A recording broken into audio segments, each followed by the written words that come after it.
8 tips istiqamah solat jamaah di Masjid Surau tempat azan dilaungkan. Pertama, niat yang kuat. Mantapkan azam dan niat untuk menunaikan solat berjemaah di masjid dengan konsisten. Kedua, ambil tahu keutamaan dan manfaat solat berjemaah untuk memotivasikan diri. Ada banyak hadis cerita pasal keutamaan solat jemaah. Ketiga, disiplin dalam menjaga waktu. Nak hadir di masjid, kena tepat waktu. Kena peka bila masuk waktu solat. Rancang untuk bersiap ke masjid. Keempat, buat komitmen kepada diri sendiri untuk hadir di masjid setiap kali solat fardu. Kelima, ajak kawan atau keluarga untuk sama-sama pergi solat jamaah, saling mengingatkan dan beri sokongan.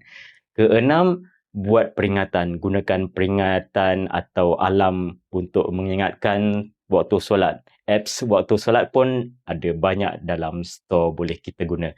Ketujuh, elak gangguan. Usahakan untuk elak gangguan atau aktiviti lain yang boleh menghalang kehadiran di masjid. Dan terakhir, ke-8 tips untuk kita istiqamah berjamaah solat di masjid. Doa untuk Allah bantu jadikan kita istiqamah dalam solat berjamaah. Bermanfaat, jemput kongsikan kepada yang lain.